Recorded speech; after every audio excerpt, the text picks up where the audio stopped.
For some of these golfers, the biggest day of their careers. Certainly the stakes couldn't be higher. A chance to play in the Open at Turnberry alongside the likes of Tiger Woods.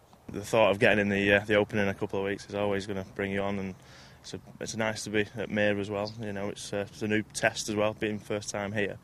Only played it a few times, but it's always good to get up for it, and it's a real good challenge. A handful of players had come from as far afield as South Africa and Sweden to take their chance alongside the pick of Northwest golfers. Really been looking forward to it for a few months now, since I sent the entry form off, so ready to go. It's all right when you're out there. It's when you stand on the first tee, I think, is the big problem. But once you pass the first tee, it's quite exciting.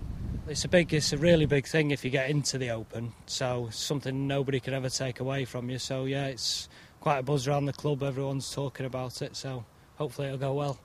A big day too for Mere, which is undeniably one of the most picturesque courses in Cheshire and is recognised as one of the toughest tests on the golfing circuit.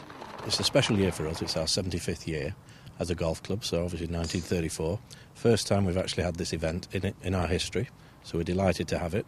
We've got 100 of the best pros in the area, and we're delighted. I think they'll enjoy the course as well. This is one of 16 courses up and down the country hosting Open qualifying events today. Here at Mere, around 10 players will make it through to the next stage. But for the lucky few, there's still a long way to go before they can think of playing in the Open. There's still another final qualifying hurdle to negotiate when the competition gets even tougher.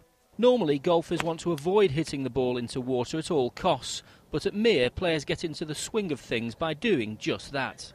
We have a very unusual practice facility here. I don't know if you've managed to have a chance to have a look at that yet, but we have a practice facility that's got floating golf balls, and we're a wee bit not sure how that would work, but it seems to be working very well indeed for us. So how does it work? Do they dredge the balls out afterwards? That's what they do. They hit the balls into the mere, which is the big, what we would call a loch in Scotland, but I think a lake in England, and they pick the balls up at night.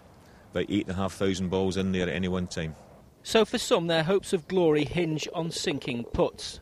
Others are left to face just that sinking feeling. Andy Buckley, Channel M News, Mere.